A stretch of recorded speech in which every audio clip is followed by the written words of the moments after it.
Welcome back to the deep dive. It's great to have you with us today because we're tackling what might be our most, well, unique deep dive yet, maybe even a bit concept challenging. Our mission, like always, is taking sources, could be articles, notes, research, and pulling out those key bits of knowledge, those insights that, help you feel genuinely informed. But today, the sources themselves, they've thrown us a bit of a curveball. The material is this collection, rather cryptically titled Excerpts from 5.pdf. And if you're thinking, oh, a technical manual, well, the technical part might fit, but dry. That's kind of what we need to unpack. This deep dive is really an exploration into what we can actually learn when sources give us surprisingly little explicit information. It's about using our observation skills, our deduction, when the answers aren't just laid out for us. Exactly. Yeah. When we first got these excerpts, they were, let's just say, quite different from the usual dense papers or detailed reports we often wade through. We were basically looking at visual documents and, first impression, largely blank. But that's not really a problem, is it? It's actually an opportunity.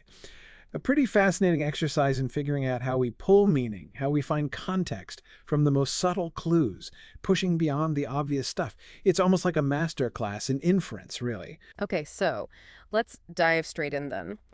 When you first opened these excerpts from 5.pdf, the feeling, honestly, it was a bit bewildering. You're flipping through page after page, and mostly what you see is just, well, digital white space. For a show called The Deep Dive, where we're normally dissecting paragraphs, pulling out data, that initial emptiness felt a bit like hitting a wall. It definitely makes you rethink how you approach source analysis entirely.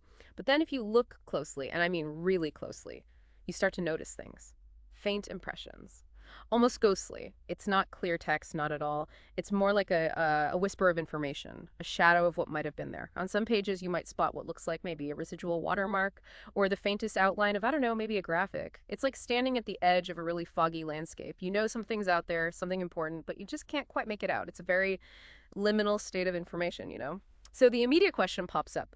What does it even mean to engage with source material that gives you so little explicit content? Yeah, and what's really fascinating there is how that very absence of clear stuff, decipherable content, it forces a total pivot in how we analyze it. Usually, right, we're deep into what the text says. We're summarizing arguments, pulling stats, finding key quotes. But here, the challenge flips. It becomes about understanding what the absence itself might reveal or imply about the source. It's kind of a lesson in reading between the blank lines. And you start thinking about the implications, don't you? Like, is this intentional redaction, someone deliberately hiding info? Or is it just poor preservation, maybe a bad digital conversion? If it's the latter, then we're looking at a document that suffered some kind of data loss, some degradation. And that pushes us away from pure content analysis towards, structural analysis, maybe even little digital forensics.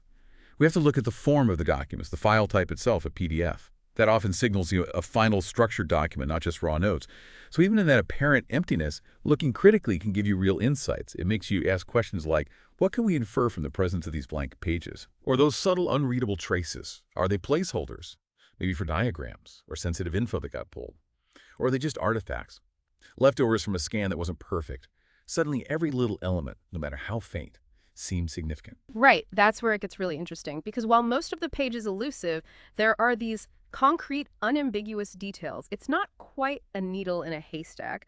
Maybe more like finding a couple of specific structural pins. This huge, otherwise empty blueprint, I'm talking specifically about the page numbers. If you look closely at these excerpts, you'll find the number 4, clear as day, bottom right corner on one of the first pages. And then, much later in the sequence, we have, bam, the number 41. Same spot, bottom right corner, consistent. Okay, so for you, our expert, what do these two numbers, 4 and 41, what do they tell us about the bigger picture? About 5.pdf. What can we really infer about the larger document these are just excerpts from? Because this feels like more than just random digits, right? It's a critical piece of that structural puzzle. Well, absolutely. To build on that, the significance of those page numbers, 4 and 41, it's actually quite profound when you stop and think about it. They immediately signal that 5.pdf isn't just a couple of isolated pages floating around. This isn't some short memo or a flyer or, someone accidentally scanning loose papers. The mere fact that we see page 41 implies the original document had at least that many pages, probably more, right?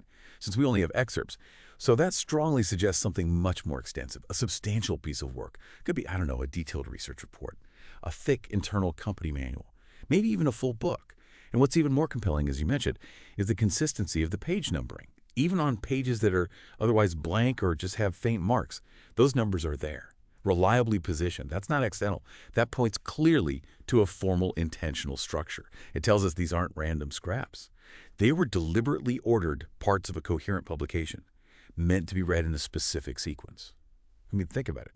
Why bother carefully numbering pages if they weren't part of something organized, something with a flow? So that detail, it speaks volumes about the original document's intent and its design, even if we can't read the main content right now.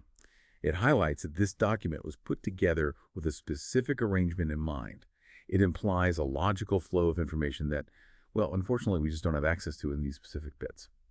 So yeah, this leads us right to that question. How can such minimal data points, like simple page numbers, give us such valuable context, such a foundational sense of structure, especially when we're trying to graft this larger body of work? It really is like finding, say, two dated blueprints from a building that's been torn down. You'd have the building, but those plans, they tell you it was multi-story, designed with care. So even when the main course, the bulk of the content is missing, these structural breadcrumbs, they're vital. They help us form that first understanding of the source's scope, its nature, its original purpose. It really does feel like being some kind of forensic document analyst, doesn't it? Sifting through spectral evidence. And speaking of spectral, let's circle back to those faint, unreadable impressions we mentioned earlier. When you really zoom in, maybe tilt your screen or just, squint a bit, you can see what look like ghost images. Maybe text, maybe faded graphics. It's incredibly difficult to make out specific words or any clear meaning. It's just sort of there, but not really there, like a digital palimpsest almost. Old text faintly showing through.